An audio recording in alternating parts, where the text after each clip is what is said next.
Bonjour à toutes et à tous, bienvenue dans Rencontre. Le président chinois Xi Jinping s'est entretenu le 8 janvier avec son homologue nord-coréen Kim Jong-un lors de sa visite en Chine. Qu'est-ce que cette visite au début de l'année signifie-t-elle et que faut-il attendre de la résolution de la question de la péninsule coréenne? Aujourd'hui, nous allons en discuter avec notre invité. J'ai le grand plaisir d'accueillir sur notre plateau M. Ding Yifan. Vous êtes chercheur au Centre de recherche sur le développement du Conseil des affaires d'État. Bienvenue sur notre plateau. Bonjour. Alors d'abord, comment voyez-vous le moment choisi de cette visite? En fait, en début de l'année, c'est très important, mais aussi l'année est importante.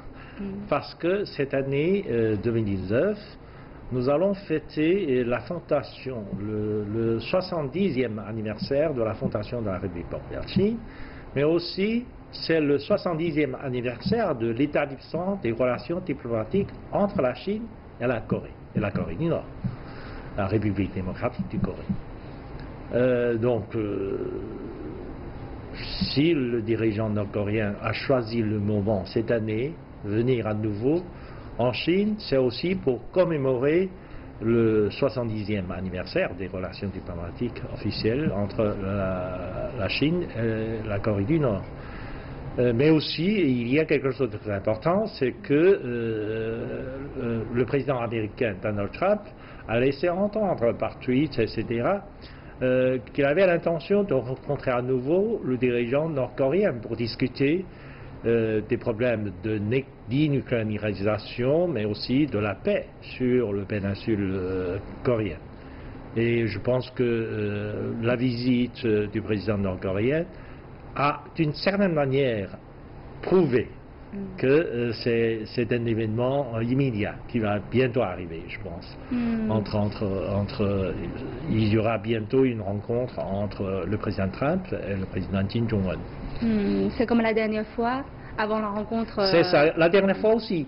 Avant d'aller rencontrer le président Trump à Singapour, le président Kim Jong-un est venu en Chine, a rencontré le président Xi Jinping et ils ont discuté longuement sur les différentes solutions, différentes possibilités, etc. etc. Donc il est normal que le dirigeant nord-coréen vienne en Chine pour discuter avec le dirigeant chinois avant de rencontrer son homologue américain. Si on parle d'abord de la relation entre la Chine et la Corée du Nord, on voit que lors des échanges entre les deux dirigeants, le président chinois a affirmé de son côté qu'il y avait une nouvelle page qui s'est ouverte dans cette relation en 2018. Donc comment expliquez-vous cette description? C'est vrai, en 2018, il y a eu beaucoup d'échanges entre la Corée du Nord et la Chine. D'abord, le dirigeant nord-coréen est venu 3 fois en Chine, rencontrer le dirigeant chinois, discuter, non seulement discuter des problèmes de négociation avec les Américains, mais aussi discuter des possibilités de la réforme et d'ouverture. C'est pour ça que c'est une nouvelle page dans l'histoire, non seulement des relations sino-nord-coréennes, mais aussi dans l'histoire du développement de la Corée du Nord. Parce qu'il paraît que les dirigeants nord-coréens ont décidé de suivre aussi l'exemple chinois, c'est-à-dire de réformer leur système, d'engager sur la voie du développement économique par une plus grande ouverture vers l'extérieur, etc., etc. Le dirigeant nord-coréen avait donné plusieurs fois des signaux dans ce sens-là. Et si on regarde aussi, à part les visites des dirigeants nord-coréens, mais il y avait aussi les visites des fonctionnaires de tout niveau du gouvernement nord-coréen l'année dernière en Chine, en 2018. Il y a eu beaucoup de visites des fonctionnaires du gouvernement nord-coréen en Chine, dans différentes villes de Chine, pour voir pour apprendre les expériences chinoises de développement. Et effectivement, on voit que cette fois, lors de sa visite, Kim Jong-un a affirmé un grand intérêt envers l'expérience chinoise. Il a dit que l'expérience chinoise en matière de développement est très précieuse et j'espère pouvoir me rendre à nouveau en Chine pour étudier et échanger. Donc, cette volonté, comment cette volonté va influencer le cours du développement de la relation entre les deux pays? Je pense que pour les dirigeants nord-coréens, il y a deux choses.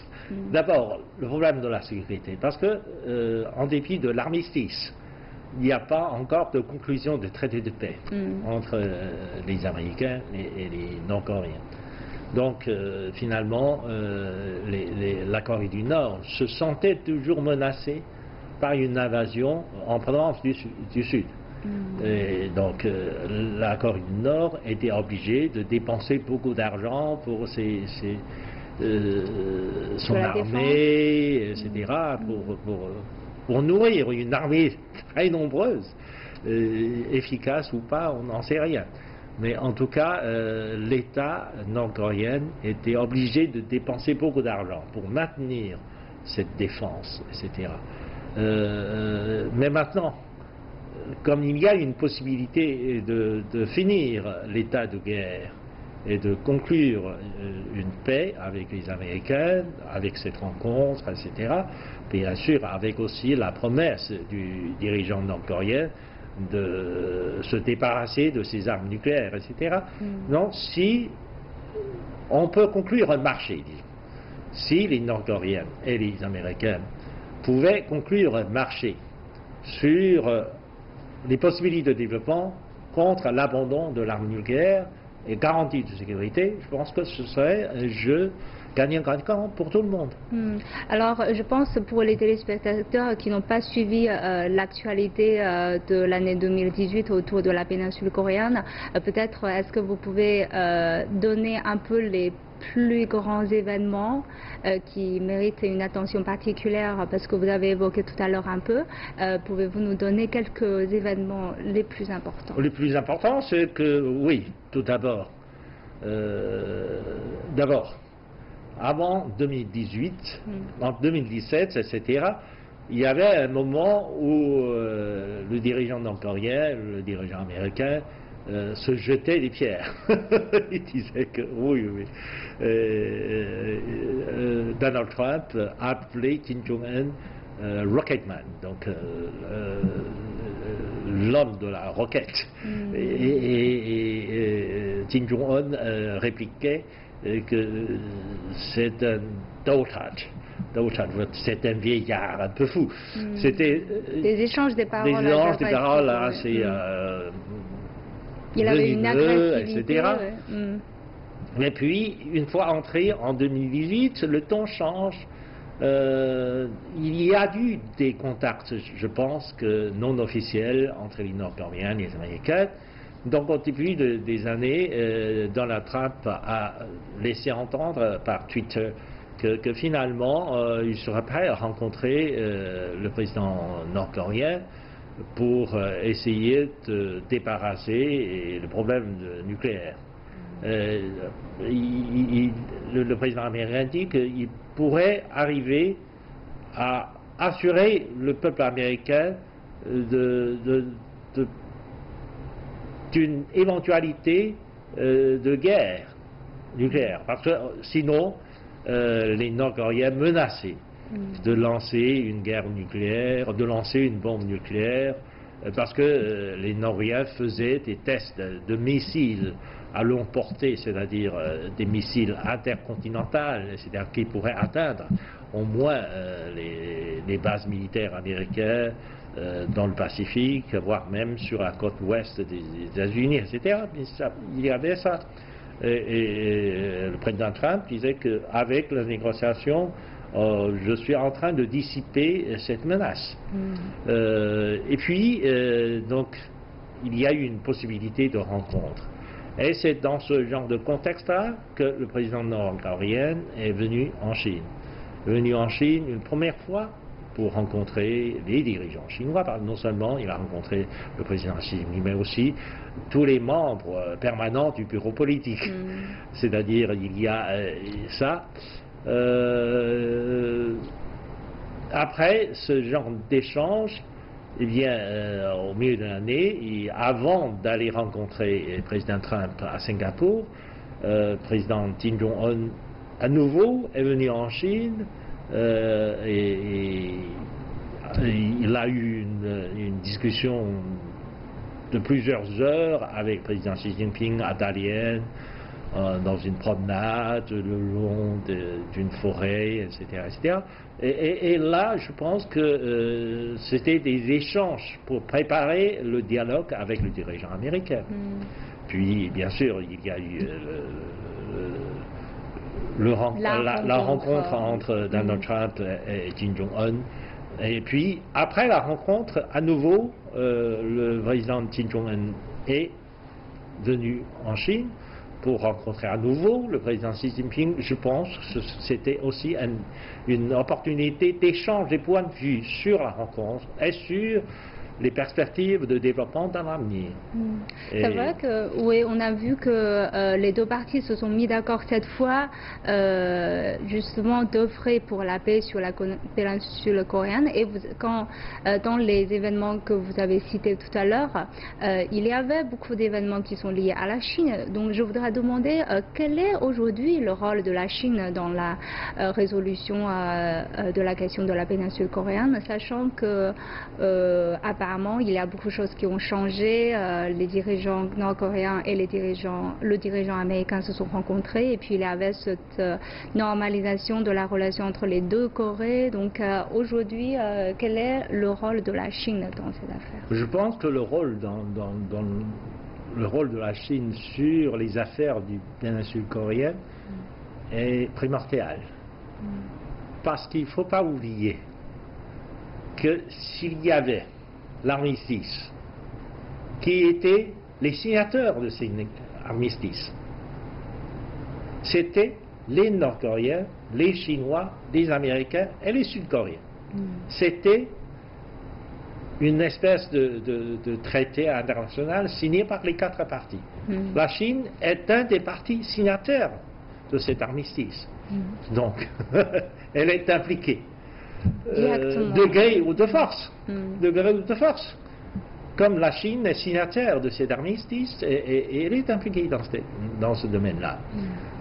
En plus, avec la Corée du Nord, la Chine avait signé un traité d'amitié et d'assistance mutuelle. Et ce traité est automatiquement renouvelé. Parce qu'il n'y a pas de limite dans le traité. Parce que dans le traité, il y a toujours des clauses, etc. Quelquefois, on dit le traité est valable pour un nombre d'années, etc. Mais dans ce traité, il n'y a pas de limite. Donc, vis-à-vis de la Corée du Nord, la Chine a des obligations par ce traité d'amitié et d'assistance mutuelle. Et de ce point de vue, que les Chinois et les Nord-Coréens se consultent avant de rencontrer les Américains, avant de conclure quelque chose que ce soit avec les Américains, eh bien, il faut qu'ils s'informent. Il faut c'est normal. C'est normal. Et de ce point de vue, comme la Chine a aussi d'assez bonnes relations avec la Corée du Sud. Donc la Chine joue un rôle important de médiateur entre les deux Corées, mais aussi avec les Américains.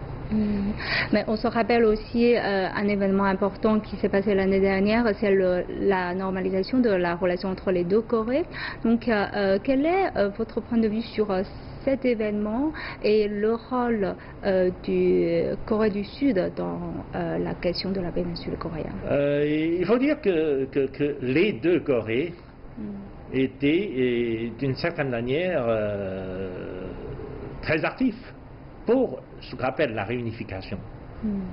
Mais tout simplement, les projets de réunification sont complètement diamétrales entre les deux. C'est-à-dire que finalement, la Corée du Sud voulait une certaine réunification un peu à l'allemande. C'est-à-dire que l'Allemagne de l'Ouest avait complètement enveloppé et dévoré d'une certaine manière l'Allemagne de l'Est. Et tandis que la Corée du Sud voulait réunifier tout le péninsule, mais sous l'autorité de la Corée du Sud. Alors que la Corée du Nord, étant beaucoup moins ambitieuse de ce jour, parce qu'avant, les Coréens du Nord étaient aussi très ambitieux, même aujourd'hui. Il leur semblerait beaucoup moins ambitieux que par le passé. Donc les Coréens du Nord sont moins ambitieux dans ce domaine-là.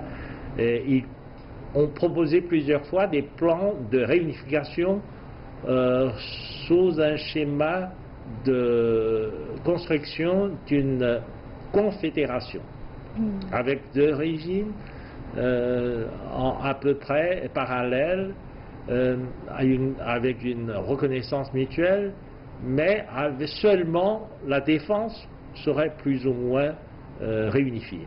Donc il y aurait seulement une réunification de l'armée et pas de menace des deux côtés. C'était ça. Donc les deux plans de réunification sont complètement différents. Jusqu'à maintenant, en dépit de la proposition de plan de réunification, il n'y a pas de possibilité d'application de ces réunifications. Par contre, il y a de plus en plus de contacts entre les Sud-Coréens et les Nord-Coréens. Il y a plus de contacts et la Corée du Nord était prête à rouvrir la zone spéciale, la zone économique spéciale pour attirer plus d'investissements sud-coréens, et ils sont prêts à rouvrir aussi une site touristique. C'est une montagne, etc. Avant, les Sud-Coréens pouvaient venir, c'est pratiquement un lieu de pèlerinage. Donc les Sud-Coréens, les touristes sud-coréens pouvaient aller librement dans cette montagne nord-coréenne, mais lorsqu'il y a une tension, ils ont refermé la frontière et les Sud-Coréens ne pouvaient plus y aller. Et aujourd'hui, ils sont prêts à rouvrir la frontière et permettre aux touristes sud-coréens d'aller dans cette montagne et aux businessmen, aux entrepreneurs sud-coréens d'aller investir dans la zone économique spéciale de la Corée du Nord. Alors, on voit que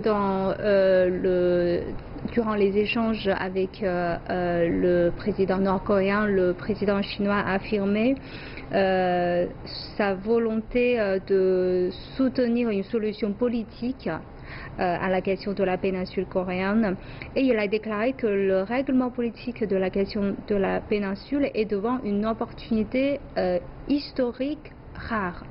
Oui. Comment interprétez-vous cette description? Cela veut dire tout simplement que les Nord-Coréens, les Sud-Coréens se sont prêts à négocier une solution politique. Il y avait une hostilité, une certaine hostilité militaire des deux côtés, avec des exercices militaires de part et d'autre, etc. Et aujourd'hui, les Sud-Coréens et les Nord-Coréens ont conclu un accord de paix dans ce domaine-là. Et ils ont décidé d'arrêter la menace mutuelle. Donc, des deux côtés, ils ont ouvertement déclaré qu'ils ne veulent plus recourir à la force pour résoudre les problèmes, des disputes, etc. Donc, sur les frontières, sur les territoires en dispute, etc., il n'y a plus de menaces d'usage de force. Il n'y a plus d'exercices militaires comme avant. Il y a plus de choses comme ça.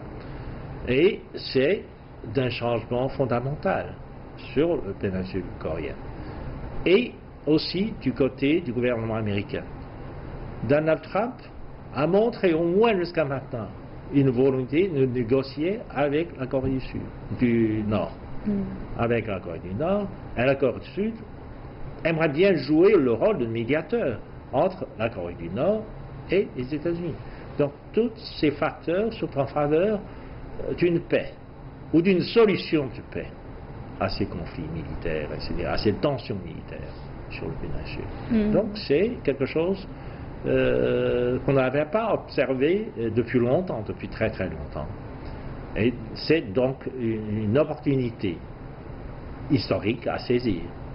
Si on peut saisir cette opportunité historique pour faire avancer un peu, ne reste qu'un petit pas vers la paix, ce serait très important.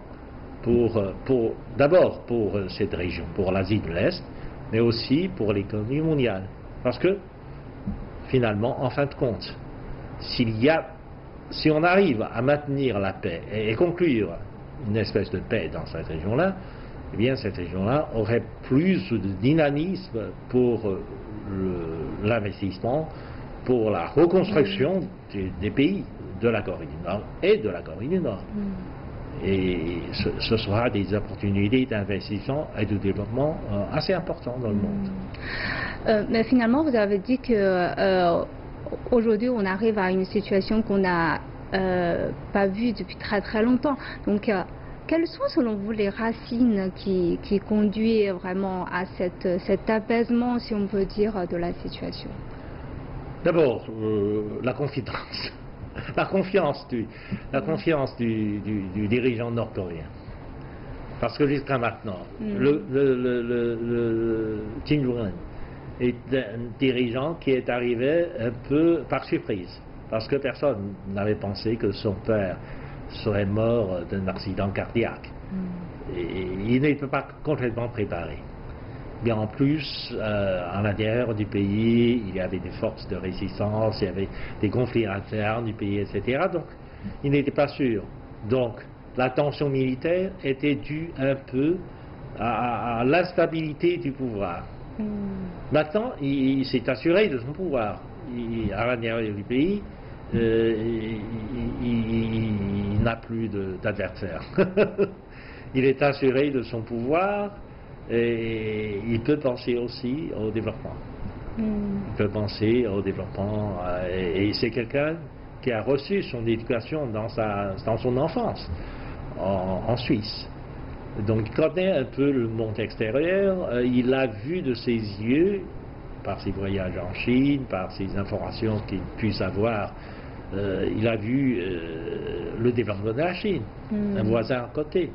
Etc. Donc ça lui a fait changer des idées, etc. Donc à part de la volonté de la Corée du Nord à développer son économie, est-ce que les autres acteurs ont un rôle à jouer dans cet apaisement jusqu'ici là aussi, parce que la Corée du Nord possède des armes de destruction massive, bombes nucléaires, missiles, etc. Et ce serait aussi un bon marché à conclure si on peut échanger cela contre l'abandon de ces armes de destruction massive. Mais comment expliquez-vous la position des États-Unis jusqu'ici? Comment illustrer Parce que ces gestes américains? Les Américains avaient à tour de rôle utilisé la force, la menace, etc. pour forcer en fait la Corée du Nord à abandonner ses projets de développement d'armes nucléaires, mais sans fournir une garantie de paix. Donc c'est de ce genre de choses, dans ce genre de contexte, c'était difficile parce que le régime de la Corée du Nord se sentait menacé par une invasion, etc. Eh bien, la Corée du Nord devait se préparer pour ce genre de choses. Elle était obligée de développer des armes de destruction massive pour se protéger, etc. Et maintenant, si la Chine, la Russie, les États-Unis, les pays voisins et les grandes puissances du monde pouvaient fournir une espèce de garantie, pouvaient conclure à une paix, eh bien, les Nord-Coréens penseraient qu'il serait inutile.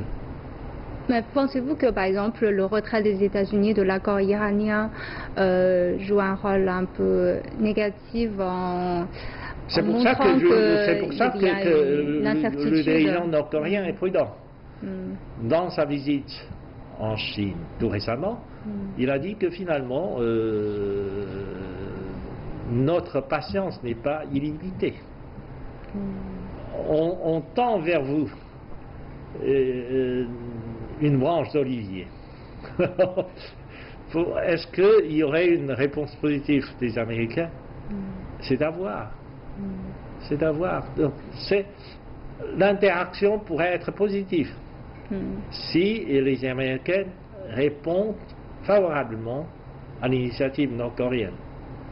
Et là, c'est certainement le souhait des dirigeants chinois. Si on arrive à une interaction positive dans les deux sens, on peut arriver à une paix sur le péninsule coréen. Et à ce moment-là, ce serait une grande opportunité pour le développement de la région. Mais donc, la crainte, c'est plutôt, même si un traité a été signé, est-ce qu'il y aura des possibilités que les États-Unis vont retirer de cet accord? Donc, est-ce qu'aujourd'hui, il y a cette doute qui existe encore? Je n'en sais rien, mais ce sont les Nord-Coréens qui vont juger. Qui vont juger de la crédibilité et des promesses américaines, etc., etc. Oui, mais cela dépend. Mais là aussi, il y a aussi, il ne faut pas oublier le rôle de la Chine. Parce que la Chine est toujours signataire de l'armistice. La Chine est toujours signataire du traité d'amitié et d'assistance mutuelle avec la Corée du Nord. La Chine a des obligations vis-à-vis de la Corée du Nord. Si les Américains veulent lancer une attaque contre la Corée du Nord, il faut penser à la réaction des Chinois.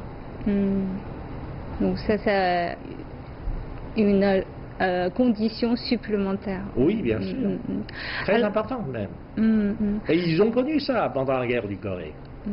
Pendant la guerre de Corée, dans les années 50, les Américains, au nom des Nations Unies, ils ont connu la résistance des Chinois dans cette affaire-là. Mais finalement, pour conclure, donc, quel est votre point de vue sur la perspective de la résolution de la question de la péninsule coréenne dans l'année 2019? Je pense que, comme j'ai expliqué, je pense que jusqu'à maintenant, le signal est plutôt encourageant. Bien sûr, comme l'économie américaine n'est pas très stable pour le moment, lorsqu'il y a par exemple des récessions économiques, etc., les hommes politiques américains sont plutôt tentés par les aventures militaires à l'extérieur. Il ne faut pas oublier que la guerre en Irak a été provoquée juste après l'écroulement de la bourse de New York en 2001-2002.